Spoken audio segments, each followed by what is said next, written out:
ये आकाशवाणी रायपुर है। छत्तीसगढ़ी समाचार बुलेटिन के संग संगीता यादव के जय जोहार। आज के प्रमुख समाचार। मुख्यमंत्री भूपेश बघेल ह कलेक्टर कॉन्फ्रेंस में कहिन है कि गोधन न्याय योजना के संचालन और निगरानी के पूरा जिम्मेदारी जिला कलेक्टर मन के होही।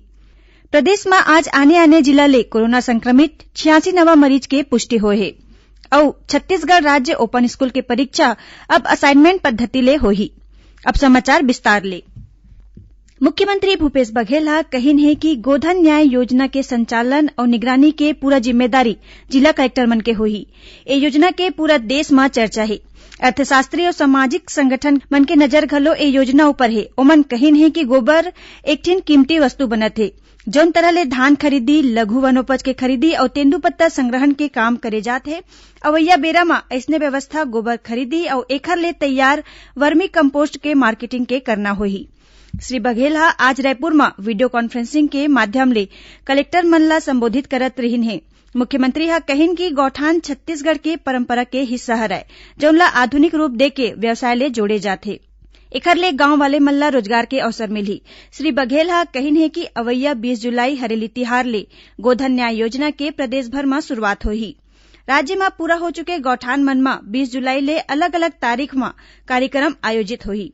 मुख्यमंत्री ह कॉन्फ्रेंस में फसल मन के गिरदावरी के तैयारी, वृक्षारोपण अभियान के प्रगति, श्रमिक मन के कौशल उन्नयन और उखर रोजगार के स्थिति के संगे संग क्वारंटाइन सेंटर में रहैया श्रमिक मन ले संबंधित विषय के समीक्षा घलो करेन।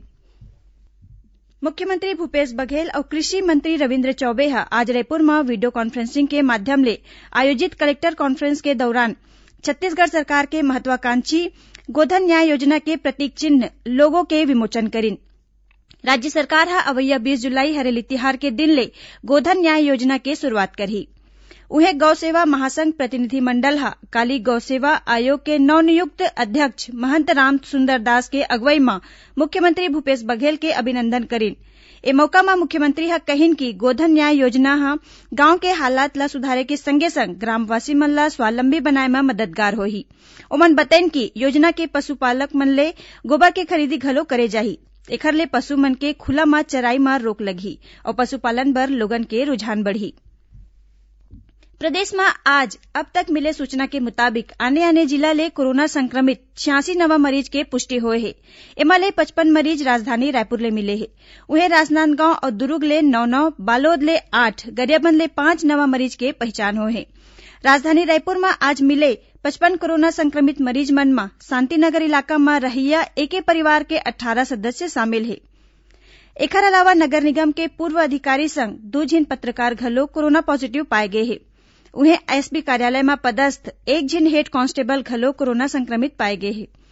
राजधानी के मंगल बाजार इलाका हॉट स्पॉट बने हैं, जिहा ले बड़का संख्या में कोरोना संक्रमित मरीज सामने आवत है।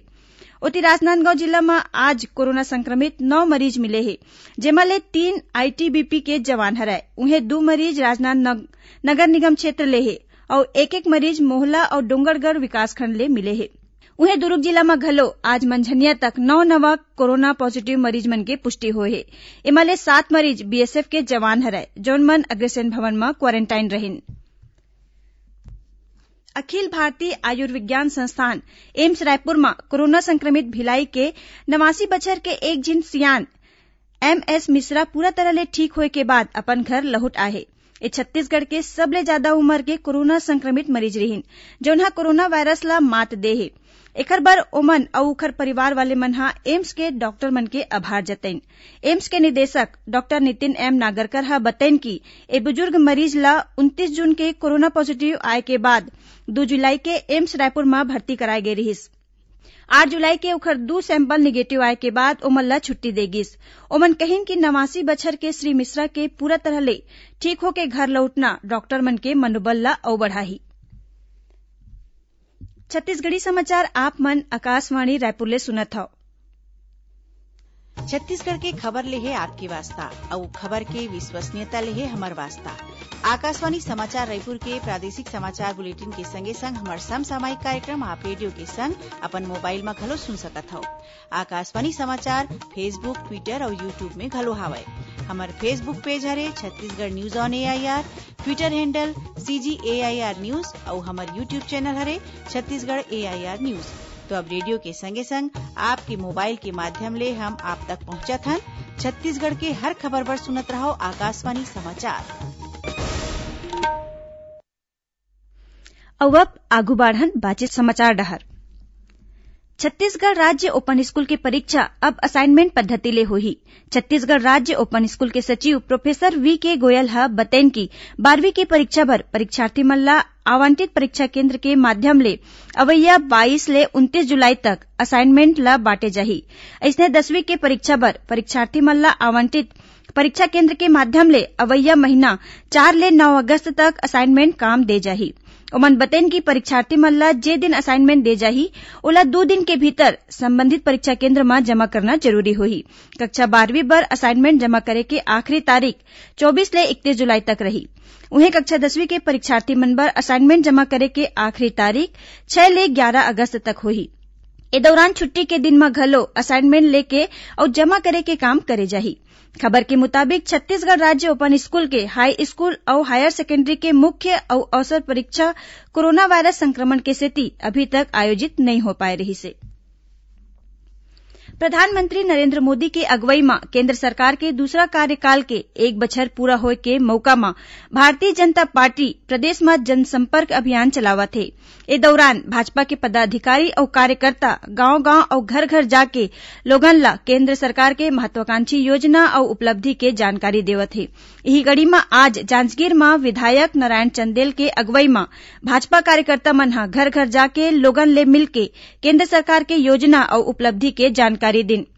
ए मौका में विधायक नारायण चंदेल ह कहिन की केंद्र के नरेंद्र मोदी सरकार ह अपन पहली कार्यकाल में कीर्तिमान रचे के संगे संग गरीब मन के हित में कतकोन योजना बनाए हे।